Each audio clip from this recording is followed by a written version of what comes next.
افریقہ کا ایک قافلہ، پنجاب کی فیملی تو امام کی زیارت کے لیے گئے۔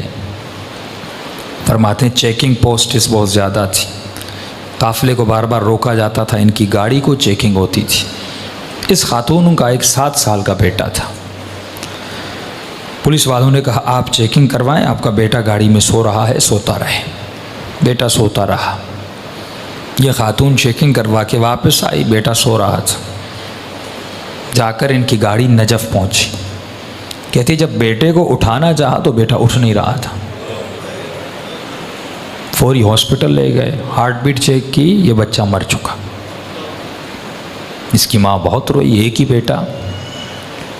جنازہ ہوا، نماز ہوئی، اس کو جا کر وادی السلام میں دفن کر دیا۔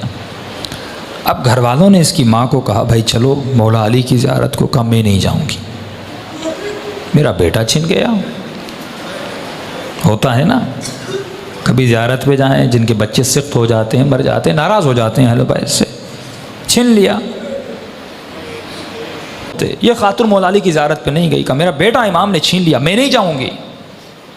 قافلہ چلا کربلا، سارا قافلہ امام حسین کی زیارت کو گیا۔ اس خاتون نے کہا میں نہیں جاؤں گی، میرا بیٹا حسین نے چھین لیا، میں کیوں جاؤں، ایک ہی تو بیٹا تھا، میں زیارت کرنے کے لیے آئی تھی، مولا نے کچھ دیا نہیں، اوپر سے میری اولاد مجھ سے چھین لی، نہیں گئی۔ فرمایا آخری 2 دن بچے، لوگوں نے کہا بھائی عباس کی قبر پہ چلو، جا کر دعا مانگو، کیوں یہاں پہ رو رہی ہو؟ رو رو کے کہتی ہے نہیں یہ باب الحوائج ہے، اگر میرے آقا ہے تو میرا بیٹا مجھے پلٹا دیں۔ ایک ہی بیٹا تھا عباس نے، وہ میرا بیٹا چھن گیا، اگر ہیں باب الحوائج مجھے میرا بیٹا واپس کرے۔ نہیں گئی۔ کہ آخری دن کچھ ہی گھنٹے بچے، ماں نے کہا بیٹی تھوڑی دیر کے لیے چلو، بے ادبی ہے، بے احترامی ہے، کربلا آئی ہو زیارت کے لیے، ایک بیٹا چھینا دوسرا دے دیں گے، انہی کی امانت تھی، انہوں نے لے لیا واپس۔ بیٹی کو زبردستی لے گئے۔ یہ کہتی ہے جیسے میں عباس کی قبر کے کنارے پہ گئی، رو رہی تھی، مولا کی قبر کو دیکھ رہی تھی، اور دل ہی دل میں یا باب الحوائج یا باب الحوائج۔ کہتی ایک مرتبہ میں نے دیکھا ایک 7 سال کا بچہ اماں اماں کر کے دوڑتا ہوا آ رہا۔ کہتی میں پریشان ہو گئی، کہیں شدت غم کی وجہ سے کہ یہ کیفیت تو طاری نہیں ہو کہ اپنے بیٹے کو دیکھ رہی ہو۔ کہ نہیں، آ کے مجھے لپٹا،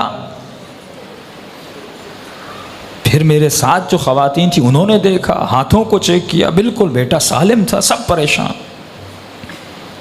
بچہ رو رہا تھا۔ بچے سے پوچھنے کہ بھائی کہاں تھے، کہاں سے آ رہے ہو؟ کہا میں گاڑی میں سو رہا تھا، جب آنکھ کھلی تو میں نے خود کو لوگوں کی بھیڑ میں پایا، میں رو رو کے اماں اماں کر کے رو رہا تھا۔ چھوٹا سا بچہ، 7 سال کا معصوم بچہ۔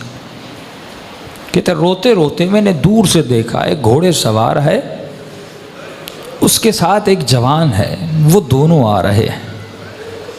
مجھ سے پوچھا بیٹے کس کی تلاش میں ہو؟ کہا میری اماں گم ہو گئی۔ اس گھوڑے سوار نے مجھے کہا کہ بیٹے تو گھوڑے پہ سوار ہو جا۔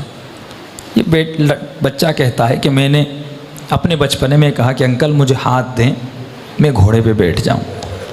کہا گھوڑے سوار نے کہا میرے ہاتھ نہیں ہیں، میرے ہاتھ کٹے ہوئے ہیں۔ اس جوان کو کہا کہ اسے گھوڑے پہ بٹھا۔ کہتے اماں میں گھوڑے پر بیٹھا، اس گھوڑے سوار کے ساتھ آیا، یہاں تک کہ زری تک آئے۔ اس نے مجھے کہا بیٹے یہیں پہ کھڑے ہو جاؤ، تمہاری اماں تجھے مل جائے گی، جب اماں تمہاری تمہیں ملے تو میرا ایک پیغام دے دینا۔ کہ کون سا پیغام؟ کہ اپنی اماں کو کہنا کہ ہم سے ناراض مت ہوا کریں۔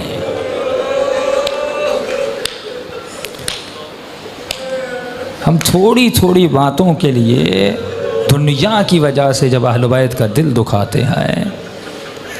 یہ معجزہ وادی السلام میں سب تھا۔ فرماتے پھر وادی السلام کے قبر کو کھودا، کفن تھا، سب کچھ تھا، لیکن لڑکا وہاں پہ موجود نہیں تھا۔